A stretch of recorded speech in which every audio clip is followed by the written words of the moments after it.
3. Sam's Adventure at Hmpbck Falls. For several minutes after Dick leaped overboard to Tom's assistance, Sam's one thought was of his two brothers. Would they reach the tree or the shore in safety? Fervently he prayed they would. The tree went around and around as a side current caught it, and presently the whirling became so rapid that Sam grew dizzy and had to hold tight to keep from falling off. He saw Dick catch Tom from the back and start for the shore, and then, like a flash, the realization of his own situation dawned upon him. He was on the tree with no means of guiding his improvised craft, and sweeping nearer and nearer to the rapids of which he had heard so much but really knew so little. "I must get this tree to the river bank," he said to himself, and looked around for some limb which might be cut off and used for a pole. But no such limb was handy, and even had there been, there would have been no time in which to prepare it for use, for the rapids were now in plain sight, the water boiling and foaming as it darted over one rock and another in a descent of 30 feet or in 40 yards. "This won't do," muttered the boy, and wondered if it would not be best to leap overboard and try to swim to safety. But one look at that swirling current made him draw back.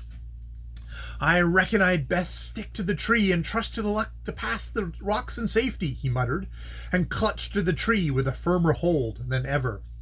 The strange craft had now stopped circling, and was shooting straight ahead for a rock that stood several feet above the water. On it went, and Sam closed his eyes in expectancy of an awful shock which would pitch him headlong, he knew not where.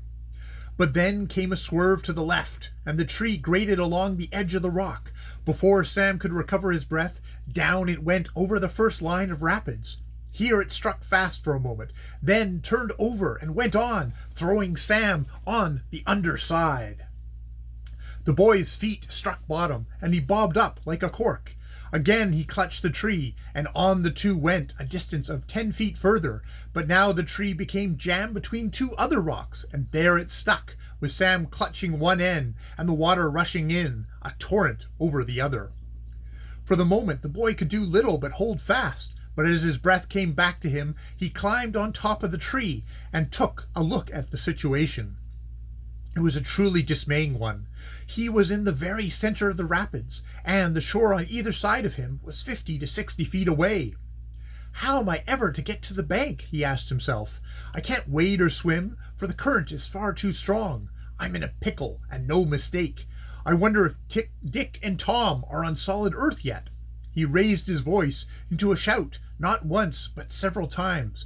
At first only the echoes answered him, but presently came a reply from a distance. "Sam! Sam! Where are you?" It was Dick calling, and he was running along the bank alone, Tom being too exhausted to accompany him. "Here I am, in the middle of the falls." "Where?" "Out here, in the middle of the falls." "Great Caesar, Sam! Can't you wade ashore?" "No, the current is too strong. I'm afraid to." In a minute more, Dick reached a spot opposite to where the tree rested. As he took in the situation, his face clouded in perplexity. "You are right. Don't try wading," he said. "If you do, you'll have your skull cracked open on the rocks. I'll have to get a rope and haul you off." "All right, but do hurry, for this tree may start on its again at any instant." To procure a rope was no easy matter, for nothing of that sort was at hand, and the nearest farmhouse was some distance away.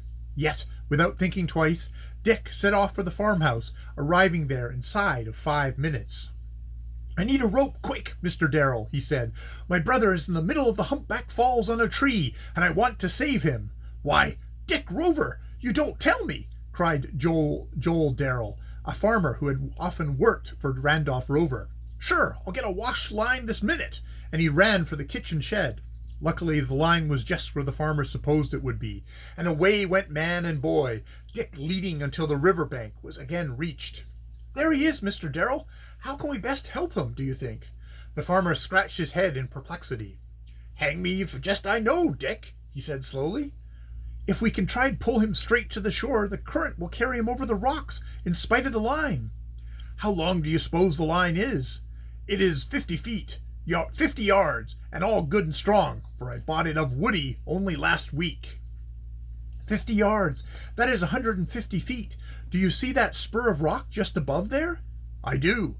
"It is more than 150 feet. Is it more than 150 feet from that rock to the tree?" "Hardly, but it's close figurin'." "Let us try the line and see." Both walked up to the spur of rock they had in view. It jutted out into the river for several yards. It was rather wet and slippery. "Take care, or you'll go in too," cautioned Joel Darrell. "Shall I throw the rope out?" "You might try," answered Dick. "I'll hold fast to your leg," and he squatted down for that purpose. The line was uncoiled and thrown 3 times, but each time it fell short and drifted inshore again. "Hurry up!"